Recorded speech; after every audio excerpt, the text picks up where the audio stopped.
So this is Frank and Angie with DiscoverCuencaEcuador.com and DiscoverQuitoEcuador.com, and we're talking to Andrea and Hunter that have just arrived here in Cuenca, Ecuador.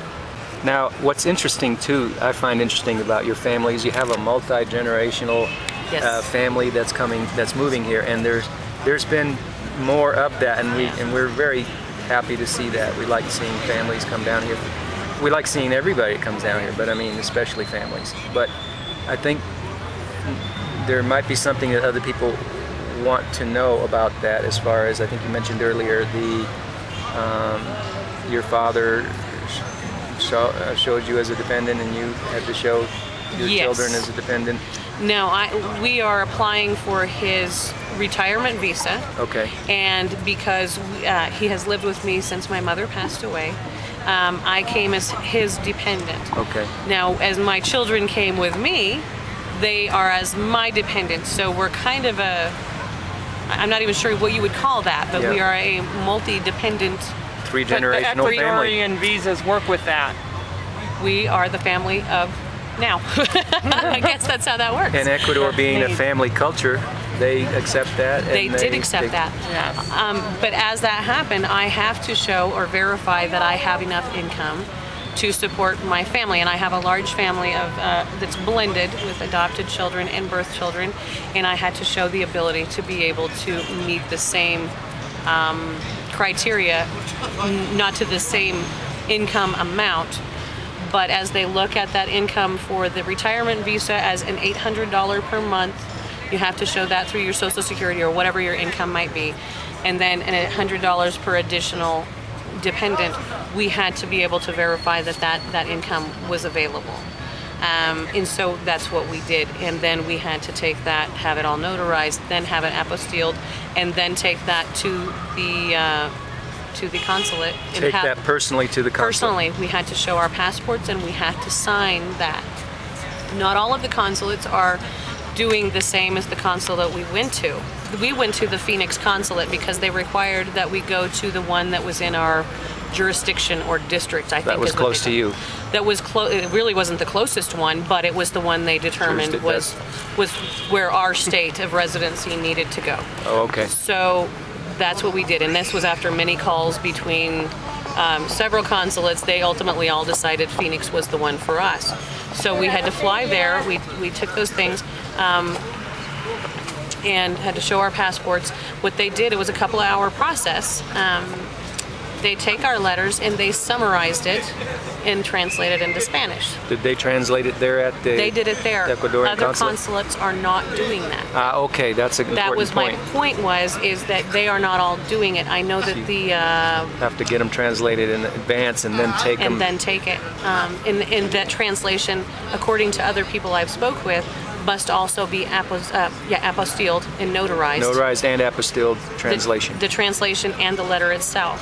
And then take that to the Ecuadorian And then take consulate. that to the Ecuadorian consulate. We were very fortunate that Phoenix did not require that. They summarized and translated it. Now, with all this family, how much did that cost for authentication? Do you want to say? To be perfect, I should have documented a lot better, but as things got closer to the time we were coming, and then we were getting things as late as last Monday. California was pretty expensive. California was very expensive. The apostilles per document in every other state but California that I had to deal with were only $3 per document, and it wasn't per page; it was per document. That's pretty low. There's higher.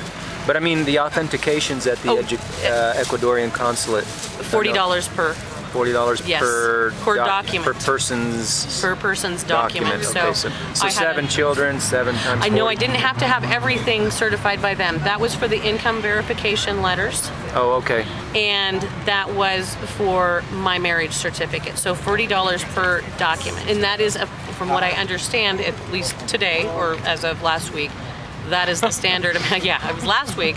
That was the standard amount, was $40 for that certification, and they give you little stamps on it. They make it look pretty with all their little $40 worth. $40 worth of pretty little stickers. But they did translate for our documents. But I know that Massachusetts is not doing that. The last I heard, the consulate in Miami did the same thing that Phoenix did, but that could change at any moment. So Okay. I would definitely say call your consulate first. And they all seem to speak spectacular English. Yeah. Are very helpful. They were very helpful people at everyone. So that was a good experience, everyone that I called. And I did call Washington, D.C., Seattle, California, all of the ones that were available. And they were all helpful, but they just would not let you come to their consulate if that was not nearest the state of your resident, where you reside. People should be very prepared to spend an extra amount of money to have things overnighted. Right. Because that is huge expense, at least it was for us. California was very difficult to deal with in getting birth certificates and then getting them back to be apostilled. So you have to send them the return prepaid envelopes, but they will only accept a certain kind. And so it does run into a pretty good expense. We want to thank you for sharing all that, because Absolutely. people want to know that, as we've been saying all along since we've started writing for the website and in our guide, that things can change at moment's notice here, and clearly you are a witness to the fact that they do. Yes. And therefore, it doesn't matter who's helping you. Things can change, and you're going to have to do whatever the requirement is. So the best advice is to be prepared for change. Yes. And do things from home if you can, because it's going to be much more effective, more cost-effective, and easier for you, which is what we've recommended all along people do. Absolutely. Yours was one of the first blogs that I found and websites that I found, and we still enjoy it. But I purchased your landing guide and was happy to do so. And that was actually one of the things that gave us the impetus to say, okay, we can do this. And I'm not sure, I would believe that everyone else might consider the same thing. It just gave us that idea of being very prepared.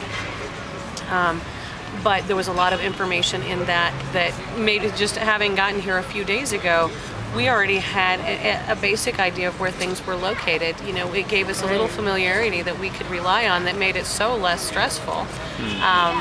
That I was very happy to have had that. It was definitely worth it, and I appreciated all the help you gave us. We're glad to hear that. Good. We'd like to help people. All right. Well, Super. thank you very much, Andrea Well, thank you. and Hunter. Thank you. Thank you for your time. Sure. Enjoy Cuenca. We are. We are Already, definitely. yeah.